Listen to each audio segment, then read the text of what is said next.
What's going on, gamers? We got an interesting writing here by Nib.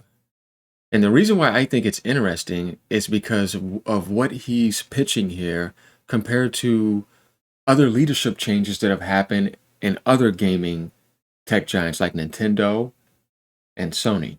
Perfect example is when Microsoft hires people, they do too much evangelizing. He's writing that way, and too much phony PR damage control. Whereas, like you saw when Nishino got in to Toki, they're not coming out here trying to act like they're this and that. They don't say anything. They get right to work and they do what they need to do.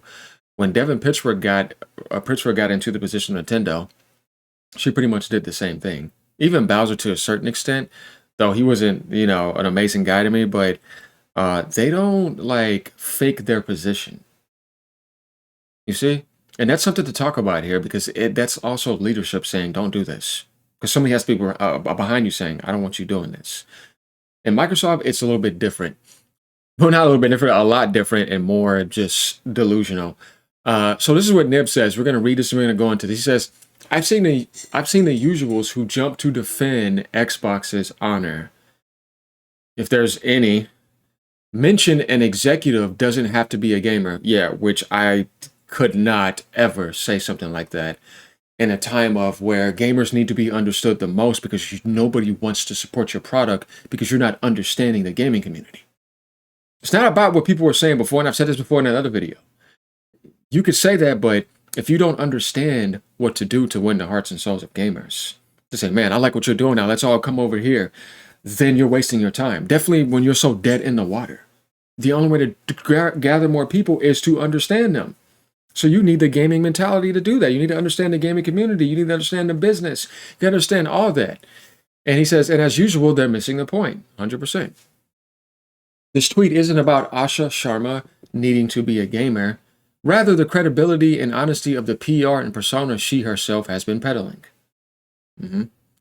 As it speaks to the authenticity and integrity of what's been said. Yeah, correct. I mean, you saw my video with MBG about it, about what I said about it too, where it's like, the best thing to do is actually to be more vulnerable and say, I need help. Or if you tell somebody that and say, I've been learning, but I'm here to learn. Obviously, you don't want to make it seem like you're in that position and you're not going to know what to do and you're confused. And why do they put somebody there like that if you don't know what you're doing? You got to find a balance. And that's not easy to do right now with eggshells over in the Xbox world. Or Microsoft Gaming. I don't even say Xbox. I don't believe it exists anymore, really. She's been on social media. Gamers, I hear you, and I'm one of you. PR rampage, the kind of Xbox executives are famed for. Yeah, the parasocial behavior. And the same kind of weird parasocial antics that Xbox executives have used to evangelize naive and gullible fans and influencers. Correct. Same thing with the programs. Hiring, all that stuff was all fake, as I try to tell people. While not actually delivering or routinely flip-flopping. It's exactly what it is. And you see, the reason why he's saying that is because, guys, it's 100% true. That's what they do. They try to do what's best to damage control and make things look good on the surface. And this is why the people that paired everything they say are so phony as well, too, because it's like everything they're doing, you got that which is phony. Then you got these people that damage control for you as bots that are phony. That's why there's no genuine improvement, because you're not looking to actually face reality. You can't sit here and say something negative or criticize somebody like Sarah Bond doing that one time, right? Then they come in and flock in and it's like, this is exactly why you're not going to improve. That person's not God, not even close. It's a woman, you know what I mean? Phil Spencer, same thing. You try to criticize him, they came in to defend. It's like, do you see what you're doing here? You're basically saying that they're doing a perfect job and there's no room for improvement and everything they're doing is perfect and they're lighting up the whole entire universe and the whole entire world and they're first place destroying everything with 100 million sales. If you are saying that nobody should be criticized when you're in dead last place and you don't know what you're doing, then to me, you are brain dead and have a low IQ. Because you're the worst person to be a part of anything for improvement. Because you're not allowing any self-critical analysis to be projected. And that is feminism. That's weak. You're never going to improve anything. And everything you do is going to be a failure. You see? And look at what happened. They got fired. Things did not go well. Things went downhill. Series sales didn't even reach 30 million. It's absolutely god-awful terrible. Xbox is in the worst position it has ever been. because there's no room for improvement. Everything's all perfectly fine. You see what I mean? That's the type of stuff that the gaming industry does not need, and it needs to wipe itself from that. And it's a very serious thing because, like I just said, if somebody had me under the idea that I don't need to be criticized, then I'm walking on eggshells with a toxic, positive, diluted reality.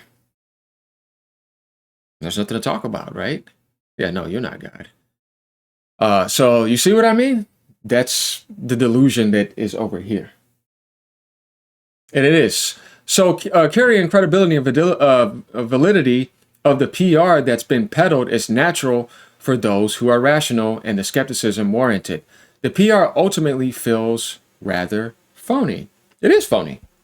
And if everything's fake, then there's no growth because you're not having real growth and real results. People who grow a lot are facing reality and knowing what it takes to get stronger. That means being strong. If you can't handle one little critical thing, you get stuck in identity politics, all this type of stuff, then to me, you are a fraud and you are never going to improve anything. And I never want to work with anybody like that. I would not want anybody like that in my vicinity because they are not going to help me improve. They're sitting here looking to defend shallow nonsense that is surface oriented rather than looking to go deeper and higher into things. You see, the industry needs people like that more than ever. Because these are people that are looking to improve and do better and looking to understand, not defend garbage and nonsense. It has nothing to do with the situation whatsoever. And this has existed in the Xbox world for too damn long. And that's why it's dead in the water. You'll never see Nintendo do that over there. And look at their position.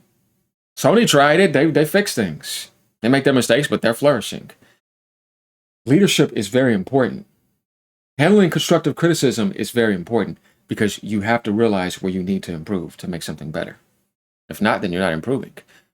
From the account literally being created a month ago and mass playing games in an irregular cadence to almost robotic responses she's been sending out en masse. See, this is like trying to fabricate something real quick. This automatically tells me that the spirit that you're in is not genuine. So how's there going to be genuine improvement? You see what I mean? This is what I'm saying. It doesn't help. It simply doesn't feel organic, so you're not going to get organic growth. And given Xbox's PR history and what's unfolding again, the skepticism is warranted. Notice we didn't get the same type of analysis of Devin Pritchard, or Hideaki Nishino's gaming. Because ultimately, they're not out here doing the same social media evangelizing, inorganic and weird parasocial bolstering that Asha Sharma is doing, or the Xbox executives often engage in. And while doing that, there's no improvement. It gets worse. Sales tank down. You see what I mean? Because it's not real. There's no real results happening that are helping. And he just brings up certain things. Welcome to the army, soldier. There's room for one more. Welcome aboard, Usher. Ready to take off. Welcome to the village. I'll start gathering wood. There's nothing wrong with none of this type of stuff. But it's more about what really needs to be done, though. Because it sounds like that's just a front person. And the one in the back is really going to be doing things like Satya and other people. Welcome to Team Xbox. We're excited about what we build together. And like they say this type of stuff right here, but it's like, it's always fake. That's why you don't get any real growth. The universe is not supporting you. It's empty. It's like it wants to see real stuff here. And there's stuff like here. Okay, I'll play your Rogue. Chrono Trigger, Forever Goated, Final Fantasy VII, GoldenEye. Chrono Trigger will forever be my number one. This is what Smash was saying. She was like, great list. I did my top 3 in another reply. Halo, Valheim, 007, right? It's been a long time since I played Chrono Trigger. Have you done every ending? Thanks for all the detail. I appreciate it a ton. It does sound kind of automated. So Nib's kind of saying that. And then you got some guy like here who, of course, he's going to come in and damage control Xbox. Notice we didn't get the same type of analysis of Devin or Hideaki Nishino. You're the one doing the analysis. You're literally targeting her because Xbox, and then saying, look, only Asha was targeted. Then Nib says, look, most disingenuous fanboys, you crop the context. Because ultimately, they're out here doing the same social media evangelizing, inorganic and weird, parasocial bolstering, right? That Asha was doing. Then Nib says, and I'm far from the only one doing it because unlike a lot of Xbox zealots, most gamers aren't gullible, easy marks, and actually value authenticity. That's all he was trying to say. Oh, you edited the post was... These guys are funny. Okay, cool. Now tell us about Herman Hulst's PSN account. He never boasted to be some type of gamer, but he's been in the industry a while. He doesn't belong in the position he's in at all. But he ain't being out here trying to be a fake gamer. Or Nishino's PSN account. Once again, he never claimed to do that. He got in his position for a different reason, and he's doing exactly that. Are Host and Nishino all over socials doing I'm one of you parasocial PR? No, they're not. So we get the idea here. She is a bot on X, that it's a bot account. You never know with today's world with clones and all that. He says, a lot of CEOs, even Andrew Wilson plays a lot of games yearly, are legit gamers. Phil Spencer plays more than most Xbox users. Is this some outdated stereotype that zero CEO and leaderships play games? It's absolutely fair to judge Arthur Sharma's gamer scores as the new head of Xbox, since Phil Spencer of the same row has a lot of hours and achievements. He's been with Microsoft for 38 years too. Loved Sega back in the days. He's been there in Nintendo days. Like, that's totally different. I think when you look at that type of situation, it's more like, what are you here for and what are you going to do? And who are you realistically? Let's be more genuine here. And let's do that so that we can make genuine improvements. But if you're doing all of that, then you're already telling me you're trying to paint a certain image to me. And behind that is something else. And then when I look at you leading AI is phony. It means artificial. So I'm not surprised here. When you have all that type of stuff going on. And if you look at the direction that Satya is leading things, he wants to push for AI. Everybody knows this. And he gave an ultimatum for that, and she's AI. So, of course, they may be trying to figure out the best words to say, but everybody knows deep down inside that if you think the future of Xbox is bright, then you're not really understanding what's going on here. And that the only way for things to improve is if there's self-improvement. That starts inside.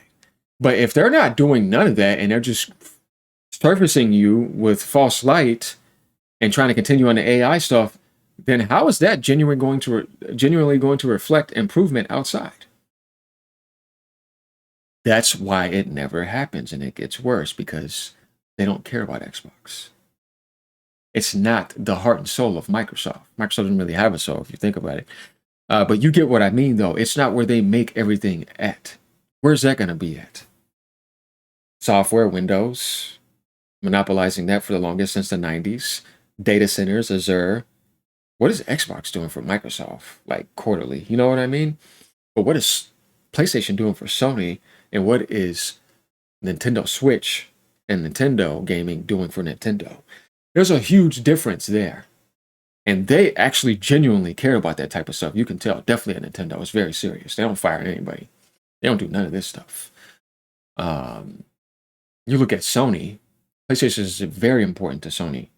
So those two companies, the gaming section is way more important to them than Xbox is to Microsoft. That's clearly seen. And Microsoft is not the same type of company as Sony and Nintendo, not even close. And you look at the people that are in there and the way things work, it's not the same. So this gives you that idea here about who they hire, the way they agree with putting these statements, because they all come together to agree with this. You see what I mean? So they're all in that together in a sort of sense. And they keep around who they want to keep around to push what they want to push. And Microsoft has always been like this. It's a monopolizing company. It's not a company that has a bright soul that runs around and building things organically to make everybody happy and say, we did this together as a team. And since our organic unity is so strong, nobody can beat us. Like some in-game Naruto, right? That's more like Nintendo. And Sony, who used to build teams, because they would get them when they were young, but they would build them up. You say, man, they built them up together. Not just hitting a buy button and fully getting a package that's been together for 20-something years. Then you watch it all tank down, and it's like, yeah, you see, if you see that, then that means what's in there is no organic growth. They're incapable of helping things grow. So when you grab something from the AI world, like an AI executive, then you fire off whatever's left over, Phil Spencer at least wanted to try to help grow, then this makes sense. And you just realize, hey, man, I don't know how I can say something positive in the sense of like, man, I'm looking forward to Xbox. I'm excited for the future. Like that to me all sounds immature and delusional because it's such a mess. It's going to take so much to clean this up. And this is called facing reality, what I'm saying here and what I've been doing this whole video, because that's what people need to look into and kind of face. But if you're all like this, oh, let's just get back to being positive and they're going to get exclusives for what? What, the Xbox user base, which is under 30 million? So what? your market is dead. You've been forced to go to PC already by what they've made before. You want to hit a reset button? Yeah, I mean, there's nothing wrong with that. I've probably seen that, but what is it going to take to build all that back up? And do you think they're going to want to deal with all that and take all those risks? Or one day they may just nerf the hell out of it and say, this is all that's left? Because this is not going to help me. I need to focus more on the big aspects of Microsoft: AI, data centers, cloud, streaming, all that type of stuff. And that seems to be more of the reality to me in the future, not Xbox. Because I don't see Microsoft valuing it like that. And if they do, that's not a bad thing. I would never want anything gaming to go away, but hell, man, I don't know. You guys let me know what you think. Because in this video, there was a lot that needs to be talked about when it comes to PR, damage control, why there hasn't been organic growth, why there's only been a downslope since Xbox One, and why everybody kept on leaving, and now that's all that's left is Microsoft, not anything Xbox. Notice that? And they're the ones that are saying that they want to take control now. So I don't know what to think about that. You guys let me know. Peace out. Have a good day.